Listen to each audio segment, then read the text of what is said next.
All right, thank you for being with us this evening.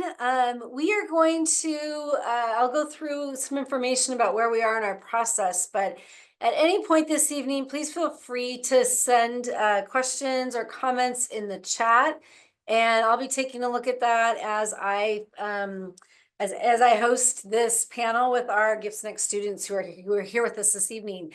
So just a few reminders before we get started.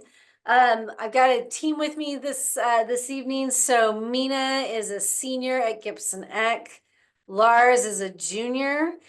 Elise is a sophomore, and Caleb is a freshman. As we're talking tonight, you might hear us refer to 101s, 201s, 301s, and 401s, because that's the language that we use at Gibson Ek. So that just corresponds with the grade level that students are in. And I'm Tanya Reichel. I'm the principal at Gibson Ek High School. I want to make sure everybody knows about the open house. It's 2 weeks from tonight. So it starts at 6 o'clock. This is an opportunity to come to campus. Everyone's welcome. It's geared toward families of 8th grade students, so 8th graders and their families. But anyone can come if they might be interested in a year or two from now, checking out Gibson Ek. And so we'll be here, students will be here, staff, some parents will be here as well. And so just encourage you to come to that. It's a great opportunity to have conversation, ask questions, see what the place looks like, the kinds of projects students are doing, and then we'll wrap up with a live Q&A as well. So that is happening in the next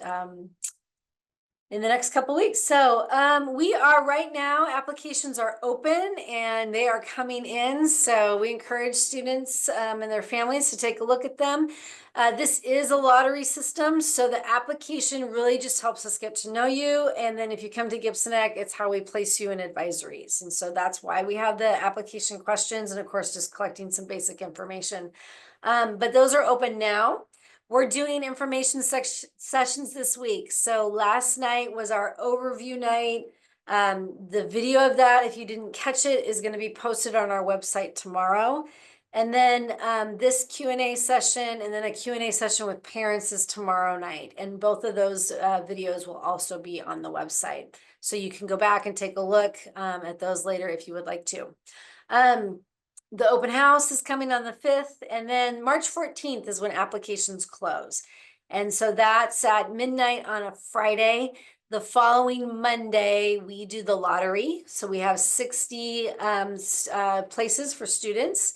And then that happens at the end of the day on Monday. And so maybe that evening, but by the next day, we will be notifying families and students if you are in that first 60 who are offered admissions to Gibson Ek, or if you are on the wait list. And then what happens is those first 60 students, they have 2 weeks to make a decision. And those who decide that it's not the right fit for them, then that spot opens, and right away we move straight to the wait list, and then we get that wait list moving as quickly as we can. I'm often asked how many students apply. It changes every year. So applications have ranged anywhere from 90 applications to 130 applications. And so I don't know what's going to happen this year, but I will say that we work our hardest to really move through the wait list. And then if we have extra spots open, more than 60, we add to those as well. So don't despair if it doesn't happen that first evening. And then just a quick reminder about how we work. Our students, they work on competencies. So you might think of these like a criteria. And the difference is that our competencies are really about how students think. And so we have 5 learning areas where students have criteria that they're working toward. And we articulate this on our website if you want to dig into the details. And so the students have those competencies, and then this is where the personalization comes in. They figure out what's the best way for me to meet those competencies. And so they work with their advisor to design some personal projects that they can pursue competencies through. They take design labs and inquiry labs here at Gibson Ek. And then they do an internship. They have other experiences that are pretty personal to them. And so it might be that maybe they have been in martial arts for years and years and they're continuing that study on their own, but they can use that learning and bring that in to share how they are learning in that experience. And then there's outside courses that students can take. So our students can take Running Start. They can do the WANIC program if they want to focus more on specific career fields. And then there's online learning courses as well that they can access. So that's kind of how they go about doing it. And they do it so that they can then demonstrate those competencies, usually in a really interdisciplinary way, because they do it off campus, on campus. It's very authentic. And then they collect all of that in a portfolio that they share with their advisors and other staff and students. And that's assessed to see if they've met that criteria. They can also choose to try and meet that criteria at an advanced level. And so we articulate what does it mean to do advanced work at Gibson Ek, and students can work toward that as well if they like. And then really, when you think about what is it that Gibson Ek is doing that might be different than other schools, it is interest driven. So we start with a student's interests and then see how we can turn that into really deep, complex, challenging learning. It's project based. It is real world, meaning we are often off campus. We're talking to experts. Experts inform the kinds of projects that students are doing, and they often provide feedback on their work. We have a real intentional advising system, and so students get a lot of one-on-one support and attention. And then we do competency learning, as I was explaining, that we look for mindsets and critical thinking abilities, and students really just build work until they've shown that they've mastered that. So those are the basics of Gibson Ek. There's a lot more details in the video that we post that will be posted on our website tomorrow. That is from last night's information session. So this evening is really just a chance to hear from students. I'm going to facilitate conversation. Please throw in the chat questions that you're wondering about, and I'll incorporate that into our Q&A today. So I'm going to start by letting them introduce themselves, and they are going to share why they chose to come to Gibson Ek. So Mina, we're going to go ahead and start with you. Yeah, so my name is Mina and I'm a 401 or a senior, so this is my last year. And I actually worked really well with the traditional middle school system in middle school. I managed to keep on top of all of my classes and it was relatively easy for me, but it wasn't very interesting. And so I chose to go to Gibson Ek because it was a change of pace, it was innovative learning, and when I went, I actually really enjoyed coming to school versus just doing the work and going through the motions. And so I really wanted the change of pace, the change of community, and the innovation that Gibson Ek offered. All right, and then we'll move on to Lars. Okay, hi, I'm Lars. I'm a junior 301 at Gibson Ek. And I was looking at a couple of different high schools in eighth grade. I looked at like Eastside Catholic, and another private school in my area. And I toured them all along with Gibson Ek and applied and got into everything. And so I chose Gibson Ek because I felt like they had the best sense of community and bringing people together. And I felt like people were really welcoming when I did the tour, so. All right, Elise. Hello, my name is Elise. I'm a 201. I'm a sophomore at Gibson Ek. And like Mina, I actually really enjoyed my more traditional middle school experience. But one of the main reasons that I came to Gibson Ek was because I noticed that I really excelled personally in some topics, and then I did not excel in other topics of traditional school. And so I came to Gibson Ek so that I could work at my own pace in each of those subjects, so I could, run with the wind with something I felt like I was really passionate about and really good at, but also I could take my time with things that I needed more support with. Okay, and Caleb. Hi, my name is Caleb. I'm a freshman, a 101, and I joined Gibson Ek because I moved up here maybe a little over a year ago, more than halfway into the eighth grade school year, and Gibson Ek provided an amazing opportunity for me to be in a smaller community and make those connections that I never got the opportunity to make up here. among like all the other amazing opportunities that Gibson Egg provides. All right, thank you. And then I'm going to ask each of you, before we kind of get into some specifics, I want you to kind of grab some words to describe Gibson Ek. Like, how would you describe this place? It can be, you can just list a couple words if you want to, or you can give us a phrase or an example. So we'll work in the other opposite order this time. So Caleb, I'm going to let you go first. How would you describe, what words would you use to describe Gibson Ek? I'd definitely say individual for sure. There's a lot of emphasis on individuality throughout Gibson Ek and expanding the complexity of your person, really showing what makes you special, and that builds upon, the your future experiences. It's Elise, a few words? Yeah, this sounds really cheesy, but the first thing that came to mind was family. Because we're such like a small school, you get to know everyone really well, and that means like you really don't have trouble asking for help when you need it because you know everyone and everyone is supportive. Lars? Yeah. I feel like Gibson Ek is always moving. We're always like striving to accomplish new things, new levels of learning. Students are always trying new things in their D lab or in their projects or meeting and connecting with new people. All right, Mina. I think if I were to describe Gibson Ek in one sentence, I would say that it is a place that fosters interest in education. And Thank you. Okay, Elise, I'm gonna start with you.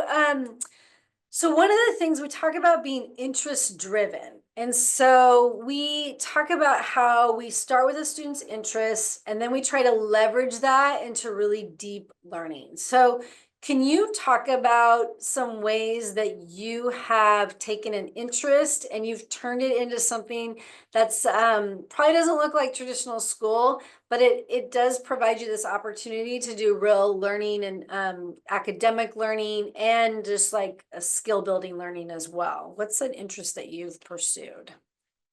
Yeah, absolutely. So when I came to Gibson Ek, one of my main interests was fashion and sewing, all the sort of textiles ideals. And the way that I kind of turned that into a project and a skill building opportunity was interesting enough through like math, which was something I wasn't even expecting.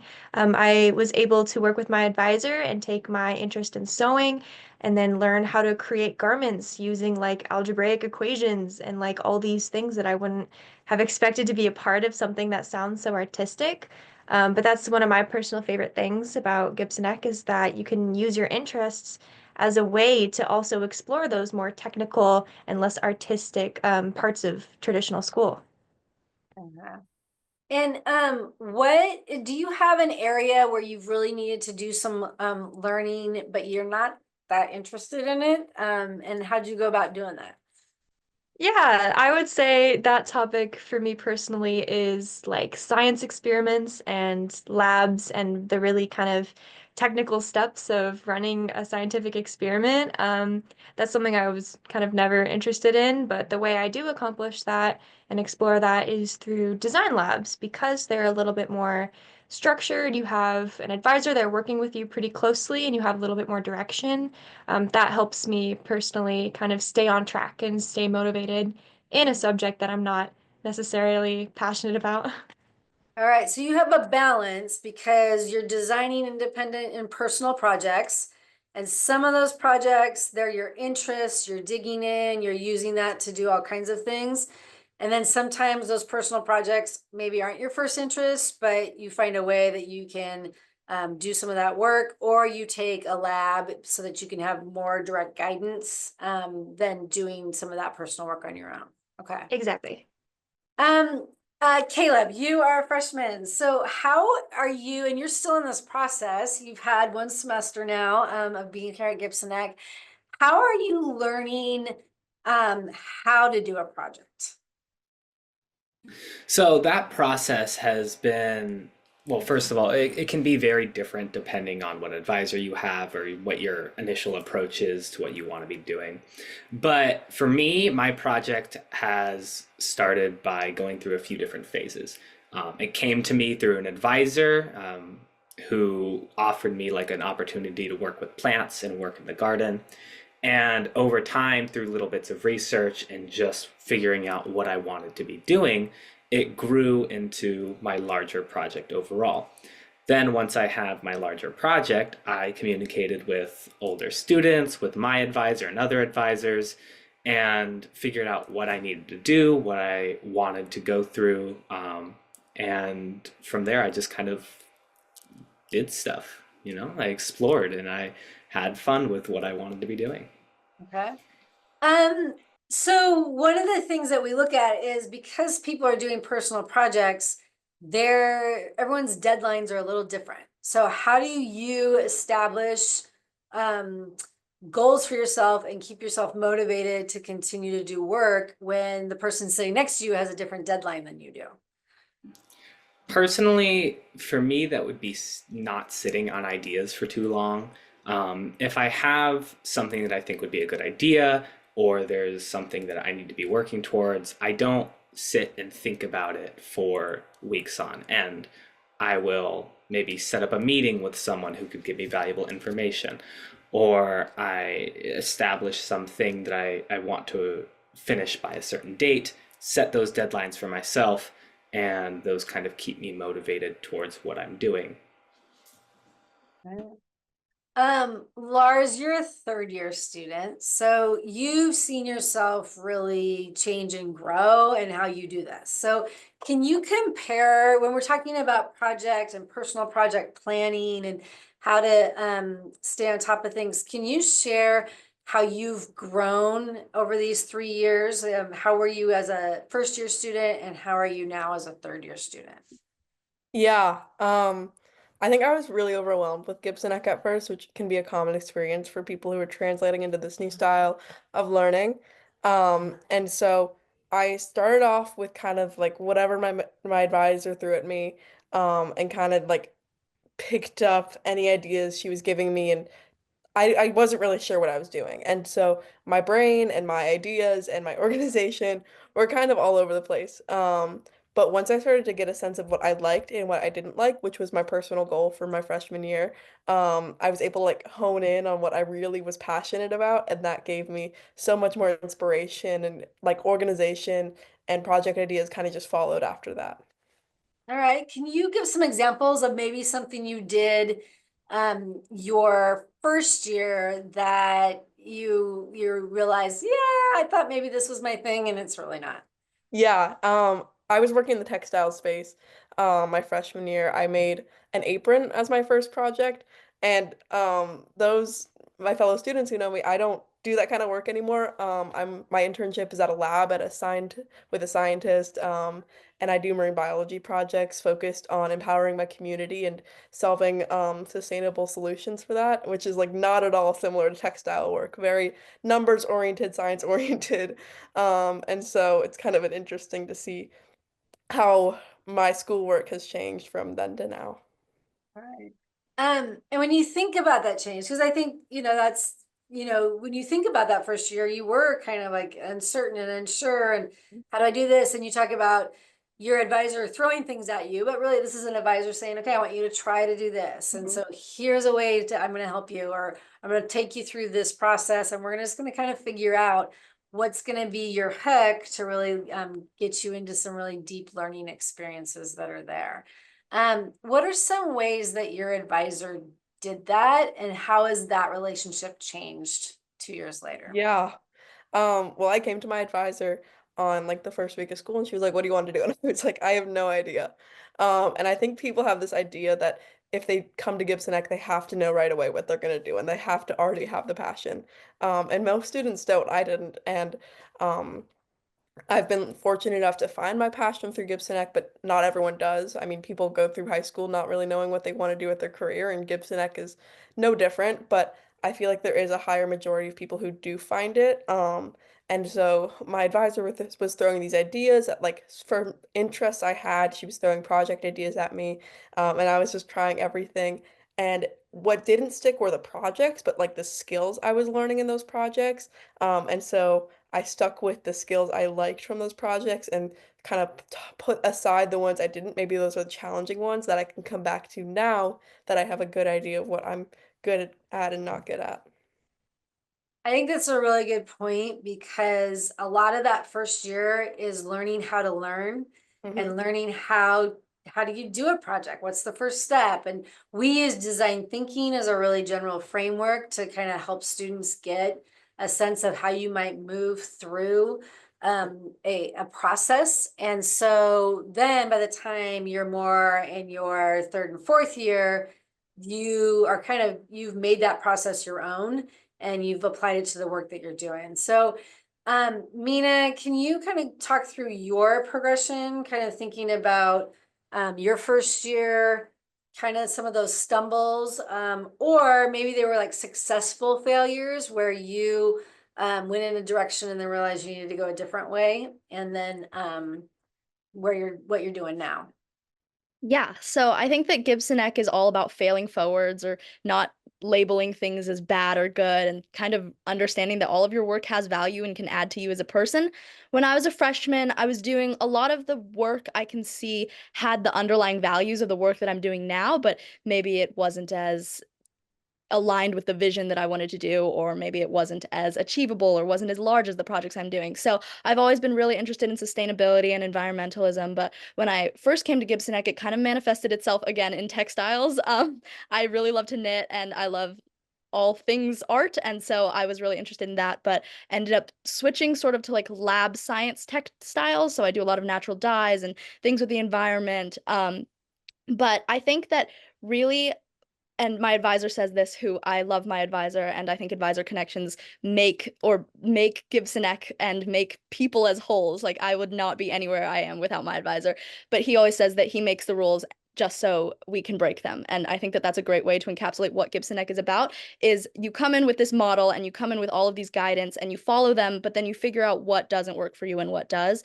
And so I think one thing that I've realized is I really don't like external deadlines. So that was one of the things that really broke me in middle school, is that there's expectations for when you have to turn things in. And as soon as I have that expectation, I kind of fall back and don't meet that expectation. So a lot of my Gibson Ek career has been trying to figure out, how do I get around the roadblock that external expectation or deadlines seem to have on me, and that has been a big process. So part of the thing that I'm learning how to do now is to find work environments in which can be flexible and in which I can communicate my own needs and have my needs met. And right now, I am still doing environmental work, but I'm pivoting more towards the not-for-profit aspect of it, versus I had been doing more of the lab, more of the field, and also some of the city municipal aspects of environmental. So I've really been looking at the environmental issue from every single angle, and I've kind of narrowed in on municipal work, but in a not-for-profit field. And that's currently what I'm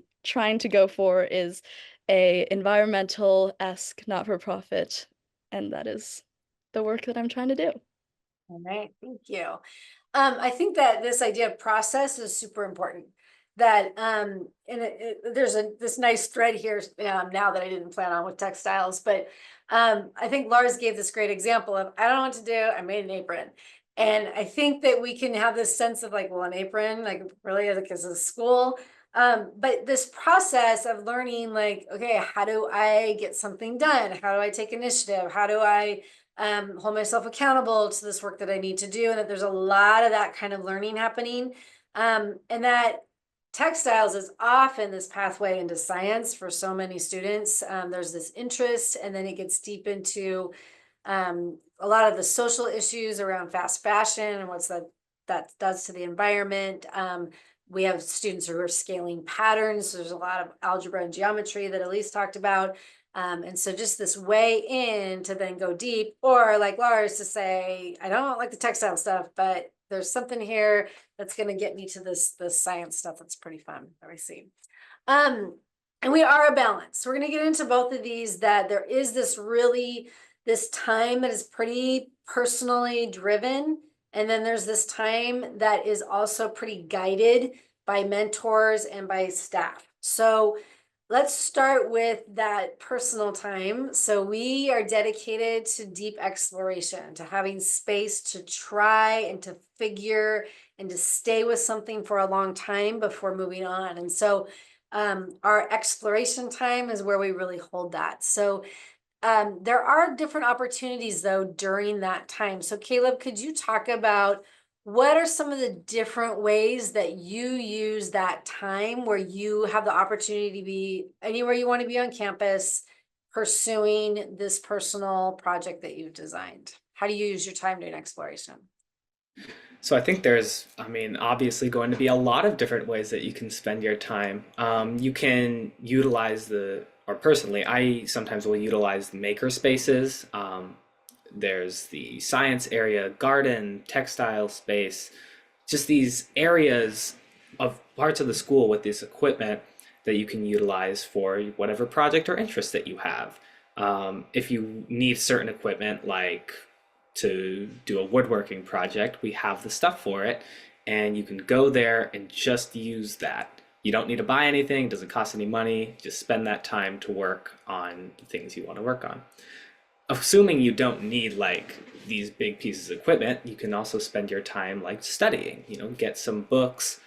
We have a ton of books here, and we can just sit down in a quiet area and study, take notes, send emails, do whatever you need to do to get your projects or your internships or just whatever you want to be doing going forward.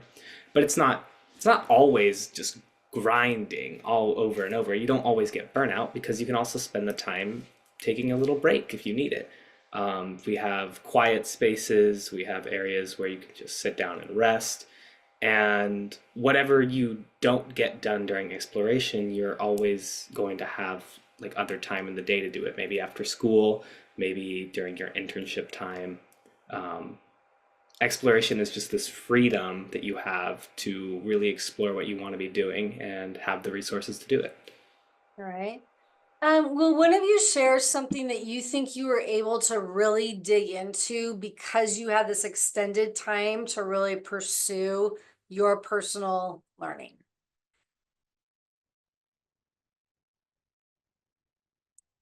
All right, Elise, go for it.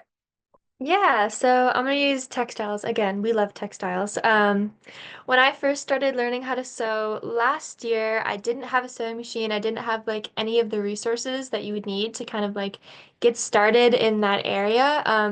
And so exploration was kind of this savior to me wanting to learn how to sew because we had all the sewing machines and the thread and other students in the textile space who had been sewing for a while and knew what they were doing to help me.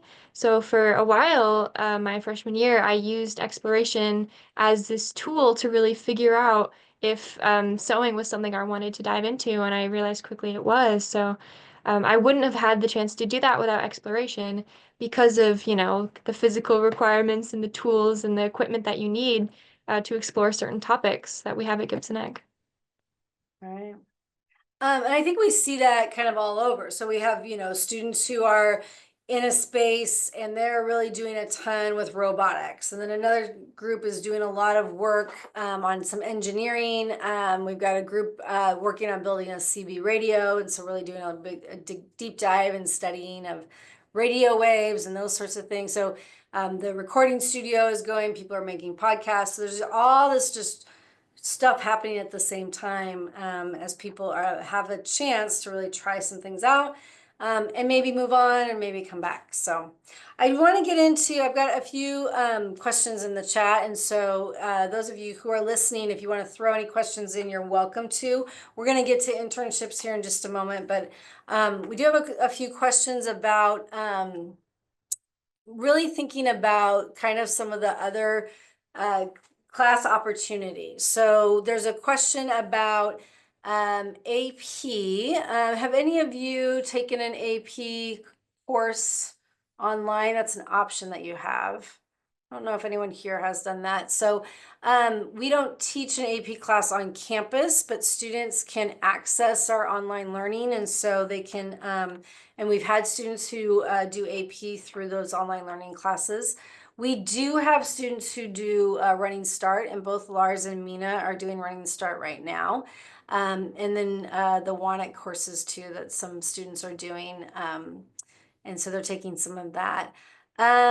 Wondering into a question about, oh, okay, I'll ask this question too about how do you know you're learning? So we're doing all this stuff. There's this personalized stuff. There's some labs that we're taking that we'll get into in a moment, your internship. How do you demonstrate that you've learned something? And then how do you know if you've done it well or need to do it better? So Mina, will you get us started? You're in your 4th year. How do you know you're learning? Yeah, so on the surface, we are like evaluated in our final exhibitions, which is a presentation that you do that showcases your work from the semester, from the quarter, depends on what system we're on, but that is the physical way of evaluating your work. But on a personal level, it's really between you and your advisor. And so the good thing about Gibson Ek is it's not graded based on other students' performance and where you fall on that average. It's graded on where did you start and how much effort did you put into growing and did you get there? And so really, I think that part of it is student motivated, because if you feel like you've done the work, then it will inevitably show, and your advisor will probably feel that anyways. And a lot of kids aren't confident in the work they've done, and so advisors are there to tell students that they did do work and that they did showcase growth. So evidence collecting is a huge part of it. It's kind of like if you're in the workforce. I always say that Gibson Ek prepares you for the real world better than any other high school does. So it is not graded with a letter or a number, but it is graded on, did you see community results? Did you set goals for yourself at the beginning, and did you reach those goals? And so there is some sort of structure to the way that we plan our projects.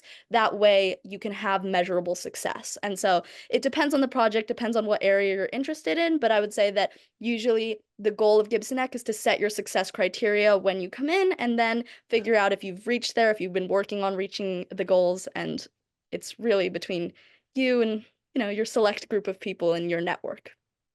Yeah, and that success criteria, it comes from the competencies. And so those are some of it, but some of that success criteria comes from the context. So if you're in an internship and that mentor says you need to be able to do this at this level, then that becomes the success criteria.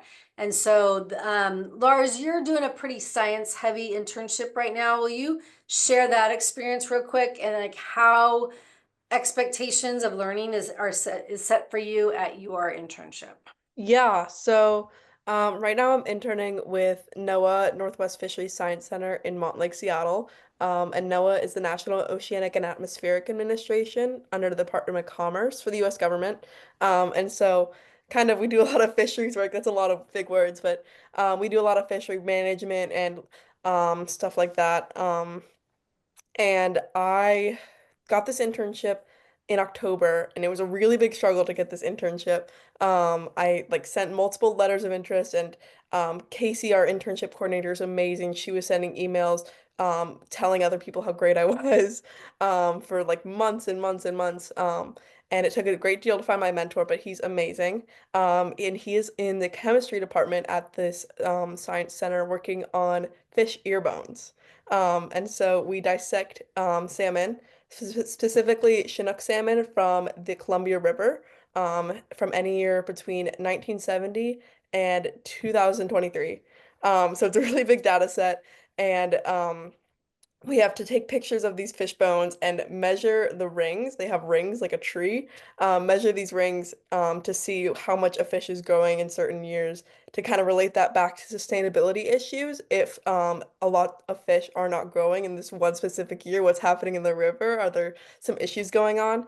And so I'm doing the lab work and then going back to my mentor and explaining to him what I've been seeing so he can write his paper to go back to the government, and lots of higher up people. And I think it's just so great that I have that opportunity to work with like a ton of amazing professionals, and I'm making real change in a field I want to spend the rest of my life working in, and incredible opportunity.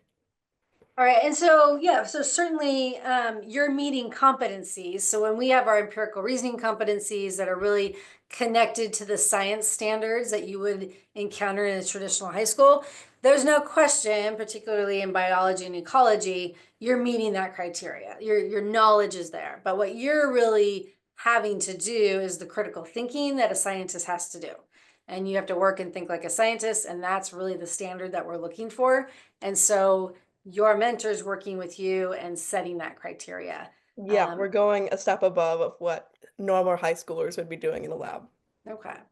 And so as you're taking those experiences, you collect all of that in your learning portfolios, and then you're doing a lot of conversation with your advisors all the way through, and they're giving you feedback, and then your internship mentor is, and maybe if you're in a lab and there's an expert in the lab, they're giving you feedback. And so you take that feedback and you make your changes, and you have your portfolio, and you come to exhibition. And so, Elise, will you explain an exhibition and what you do? Of course. So at Gibson Ek, there are two different kinds of exhibitions. They are both essentially just a presentation where you present your work to your school and your mentor and your parents. So the first kind that we have two of every year is called a panel exhibition, which is a more traditional presentation where you can, put together all of your work and then it gets presented. You get to talk about and explain your thought processes and how you've grown and what you've learned to your parents, your mentor, and then your advisor and your classmates. But that one's pretty standard, and then you get to receive feedback from all those people on the work that you've done and how much you've grown, and then next steps that you can take. The other kind of exhibition is a little more exciting for me personally. We call it design fair, and the way I like to compare design fair to a more traditional school is like it's like a science fair essentially. So you get to set up your own sort of like booth area around the school. If you're, say, doing like a woodworking project, you can oftentimes set up in the production lab our woodworking space so that you can, uh, present your project in a way that's not a total like tall glass of water to move around a giant woodworking project. And for design fairs, students typically try to focus more on having something physical to present. So for example, if I'm doing a project in textile space, I can, come up and present something physical that I've sewn, a garment, a piece of clothing, a costume, that I've created for that quarter. So yeah, I mean, they are definitely more like our finals instead of, having testing. We have these presentations where we're getting active feedback instead of, trying to memorize something for a test. You actually get to present the real work that you've done and get like real time feedback on your work. So then, Mina, you're in Running Start. So here you have this experience where you are learning how to do project planning, how to set your measurables, how to set deadlines, meet those deadlines. And then you take a Running Start class, which tends to be pretty traditional. So how did you do when you had to take tests? Yeah, so I have always been pretty okay at taking tests. It is definitely a switch when you go to Gibson Ek back to the traditional classroom, but I would say it really is about what works best for you. And so I know a lot of students don't do well during tests, and I think that Gibson Ek can help to bring those skills out because a lot of it is a confidence piece, or a lot of it is a under knowing that you're confident in that you understand the information. And so I think that Gibson Ek really helped me test taking, especially when advocating for myself and when talking to the teachers or when talking to other peers and like study groups and things like that. Other than that, I would say that Bellevue College definitely is very traditional in the way that they run their class settings and their class systems, but it's also a good skill to have is test taking, even if you do it once in a while. And there are other alternatives to the test taking, and I think that that is something that people will inevitably have to face. So it is not great, but I think that it works for some people and there are ways to figure out how to make it work best for you. All right, so in general, students show their learning in the way that makes sense to the work that they're doing. And that might be writing, it might be speaking, it might be a visual display, and it's really defined by the purpose of the work that's happening there. It happens all the time in one-on-one conversations with your advisor. And so you're constantly getting that feedback and making improvement. And then the exhibitions happen at the end of it each quarter that you have. But then we do have students who sometimes take Running Start because maybe they want to build some content knowledge through a class that's going to help them with something. And sometimes they do it just to make sure they remember how to take notes and take a test. And our students do really well at Running Start. And so they are able to make those skills happen for sure. It's not just personal though, right? So we do things to help you learn how to do this kind of work. When you come in as a freshman, you're in a lab with other freshmen where you're just like directly learning, like, what does it mean to organize a project? And how do you do this? How do you find an internship? There's a lot of how-tos at the beginning of your 101 year. And then we do design labs as a way to model how do you see a challenge in the world and then figure out how to work through that. And that's teacher guided, even though students often suggest topics and ways to go about it, and they're pretty interdisciplinary. So can we just really quickly, and I'm going to then hit some other topics too.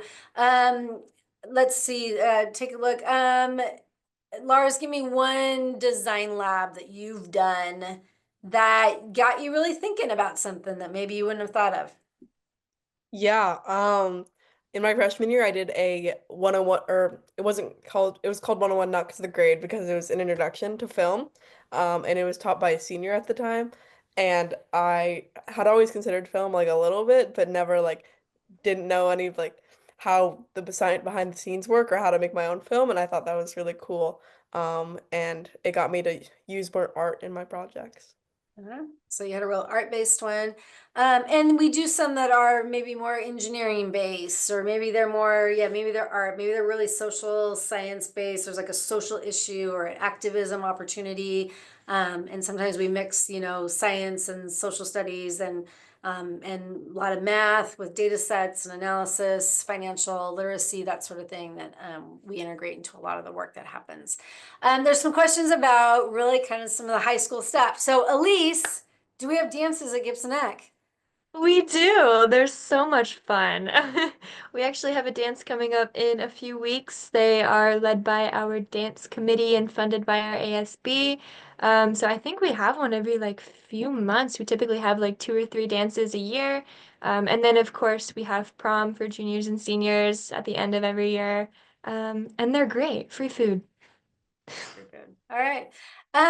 Questions about extracurriculars. So we do have some after school activities. So we have a robotics team that meets after school.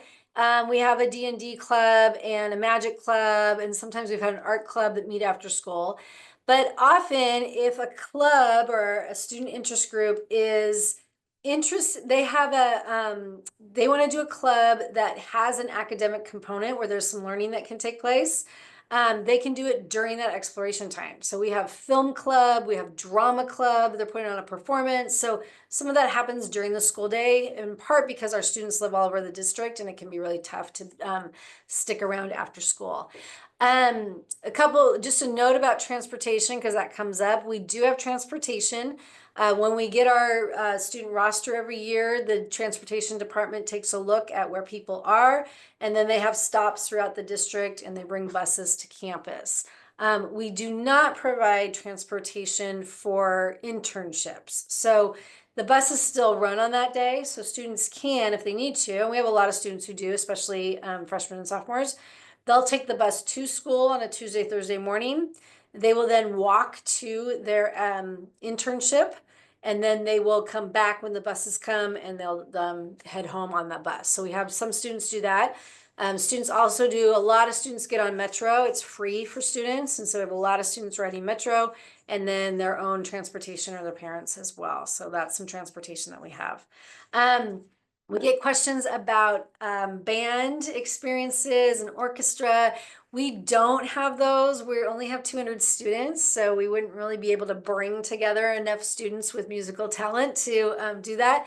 We have students doing smaller things. We have some ensembles or some personal things, or students who pursue music in community orchestras and band and opportunities like that. But fortunately, we don't have that. We do have a drama club that does some performances.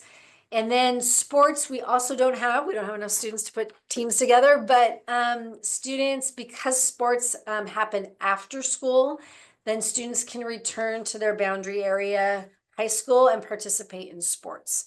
And that's the case. Any extracurricular that is after school, students can participate in at their boundary schools. But anything that's part of the day, like an orchestra class, we can't do that. So coming to Gibson Ek means coming to Gibson Ek. So there can't do everything, but there is a lot of stuff that we can do.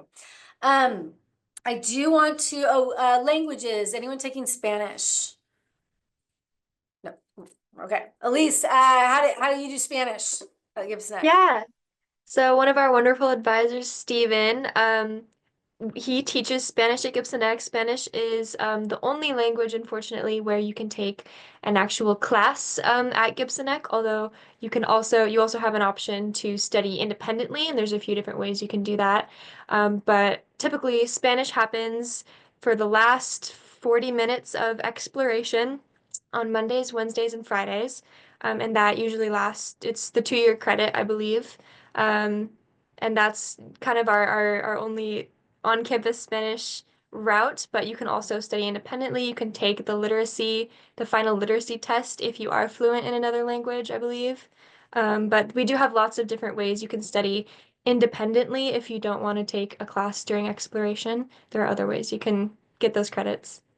You can also take online, the ISD online learning. So we have some students like this year who are doing French with the online class. And then you can also do it through Running Start. So I think Mina and Lars are doing the Running Start route.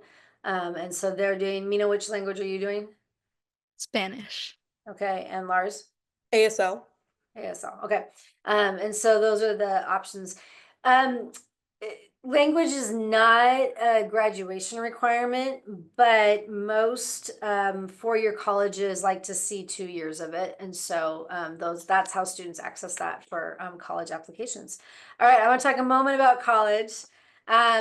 We always get the question, can you go to college? Yes, most of our students that they make the choice to go to a 4-year school. We support every pathway. So students who don't want a 4-year route, we value that, and we pursue opportunities to make sure that students are going to something when they graduate. But most students want a 4-year school.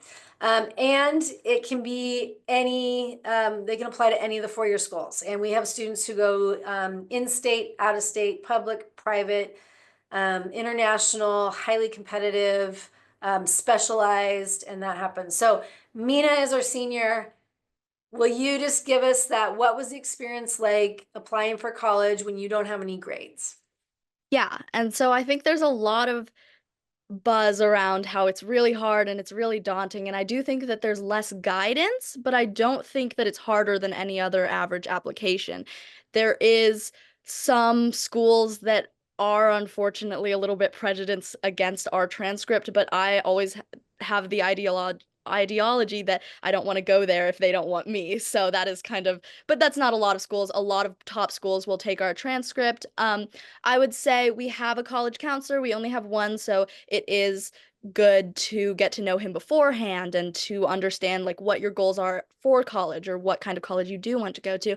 But advisors are there to help. I would say that a lot of it is learning kind of what kind of school you want to go to and releasing expectations. But as for the process, you can take the SAT at Gibson Ek, you can do the ACT outside of Gibson Ek, and then we do have like special times in the beginning of the senior year where you will work on putting in your mastery transcript and getting a lot of that work through. Portfolio is a big part of it, and so learning how to organize your work early on, which I think that Gibson Ek does a good job of setting you up for, so that way you can just submit all of the work that you've done. But it really is about making a strong first impression, because a lot of the work that we do, you have to evaluate by actually clicking through it rather than just looking at one paper and looking at an overview, which I think is better to see the full picture of a person. But if a college counselor is disinterested as soon as they see it, they won't click on it. And so I think that part of it is learning how to make your work appeal and also how to know which work to highlight and which work to put out there. So it was a process, but it was over really quickly before I could even begin to be stressed about it, and it went well, very smoothly. I would say that all of the all of the pre all of the preconceived thoughts around it can be wrong and can be proven wrong. What were you looking for in a college, Mina? So I really loved the small model of Gibson Ek. So that was one of my top priorities. I was looking at all girls schools because I like the culture and the environment that they create there, but I was also just looking for places where it was sort of like Gibson Ek. I know some people want to go to big universities, but I was not interested in that. I was interested in going to the East Coast. I think that it is great to have a change of pace, change of scenery. I love Washington. And the other thing I was looking for was majors that aligned with me, or extracurricular activities aligned with me. I'm really interested in college radio, so I wanted to make sure that the college I went to had a radio. But I think the process is different for everyone. I knew the specific schools that I wanted to apply to, and less so like what areas I wanted to apply to. But I know some people are like, I want to go to California, and they don't necessarily know what type of school they want to go to. And there are a lot of factors within schools: money, range, what your parents will let you do, et cetera, et cetera. And so I knew that I wanted a small school. I knew that I wanted something that was based around arts or had a big arts culture, and then just had a tight-knit community in general. And so Okay. those were my And which is interesting because a lot of your work, I mean, you're very interested in the arts, but you're very much, I think a lot of people would describe you as a STEM person. You're super into science and super into a lot of the STEM stuff too. And you love to blend that. And so having a space to do that. You also chose to apply early action to a highly competitive school. So the acceptance rate is less than 8%. And you got in, which is really exciting. And so we don't know why, right? We have a lot of amazing students who apply to highly competitive schools and get in, and we have students who apply and don't get in. And the colleges don't tell us why, and that happens at every school, right? But you are a student who did get into this highly competitive school. Um, what do you think? Certainly you submitted your application, but what do you think helped you stand out as a candidate at this school? Yeah, so I think that some of the biggest things is applying early decision really does show colleges that you are interested. And obviously, you can't do that in every single situation. You might not know what college you want to go to. There might not be I don't know if any schools don't have early decision waves, but there's just certain situations. But I knew that I wanted to apply to these schools. And so I would say just go for it, because it diminishes the amount of anticipation that you have to do, and it also just shows colleges that you're actually really interested. And so that is a big key piece that any college admissions counselor will tell you anywhere. If you are interested in the school, apply to the earliest decision. Another thing that really helped me is interviews. If you can get an interview with the school you're interested in, because our school is based purely on like talking about your work and showing who you are as a person versus like getting a number to your worth, essentially, is getting interviews. And a lot of schools are really happy to do interviews. We've had kids have interviews with Harvard. We've had kids with interviews with like UPenn, all over the place. And so interviews are a really great way to show your work and show who you are as a person, because that's a lot of the way that we present our work back at Gibson Ek. And then another thing that I think is really important is having a strong network of people who will write you letters of recommendation. So I really put in as many letters of recommendation as they would let me. And I think that that helps to encapsulate who you are as a person, because I had people from the city from my internships. I had my advisor. I had people from all stages of my life, which could really write a full piece on who I was. Plus, I had my portfolio, which I will say again, but students should be prepared to organize for the rest of their 4 years at Gibson Ek, because it really is a building block off of one each other. And the portfolio was able to encapsulate all my work and really show who I was as a person in one place.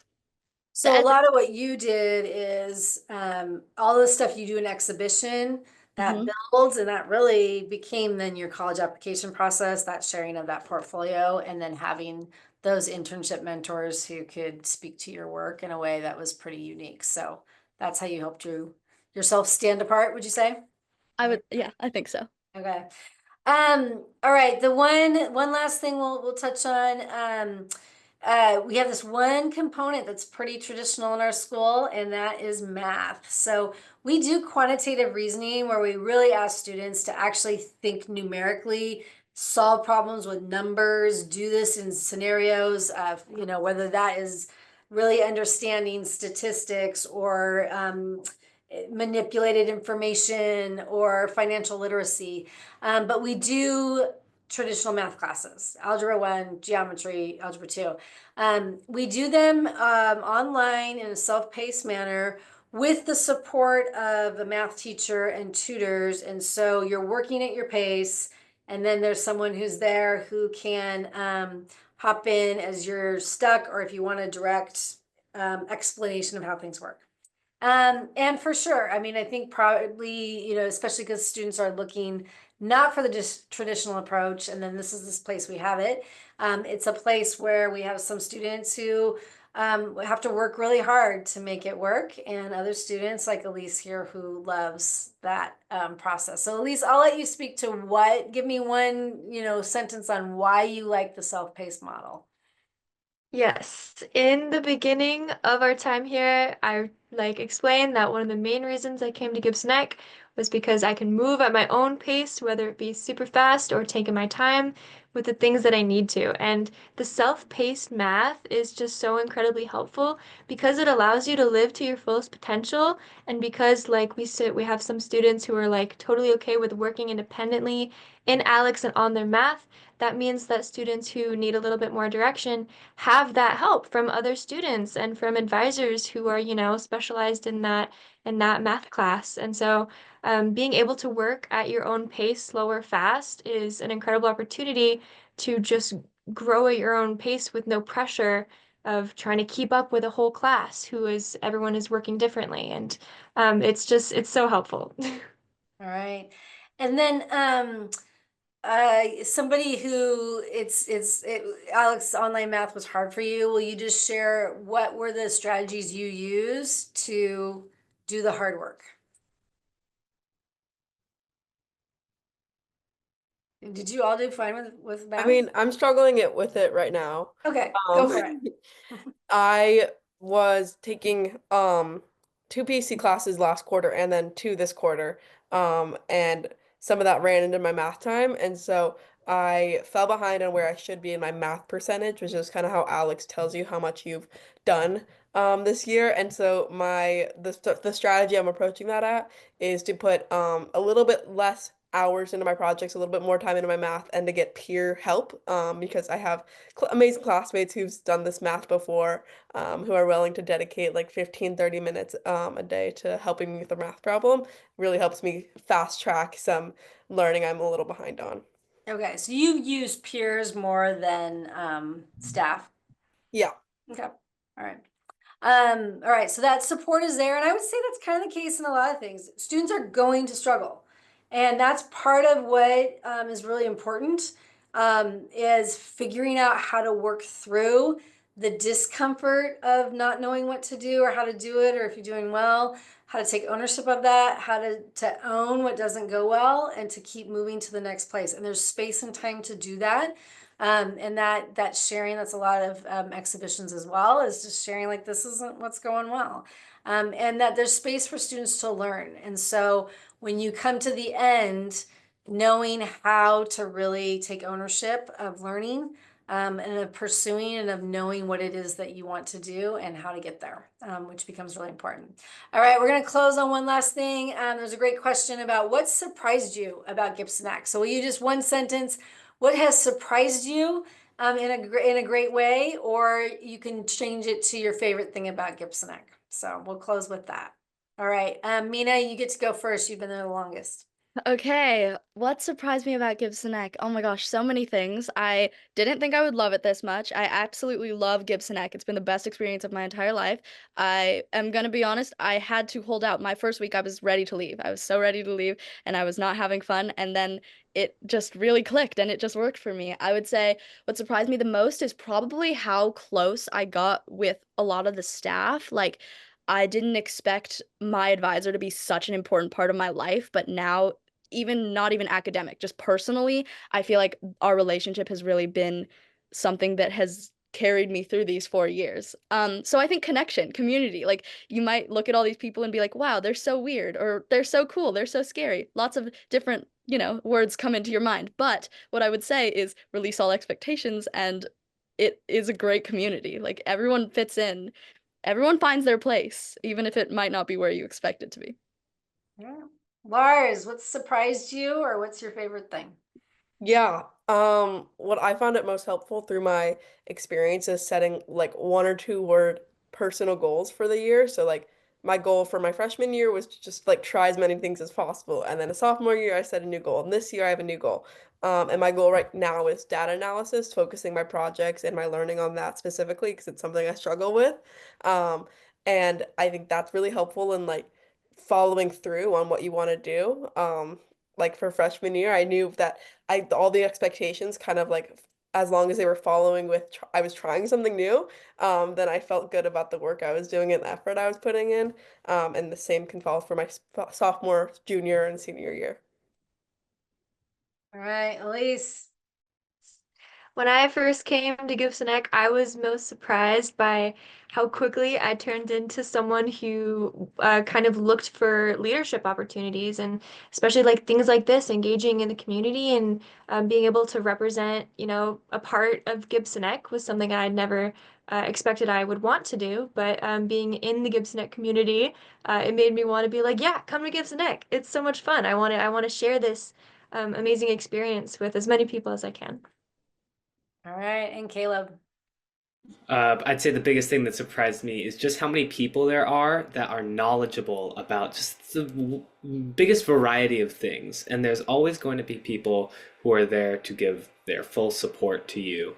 And it's just not something I would have expected to see in a high school environment, especially being given a certain picture of what a traditional high school would look like. That really supportive community.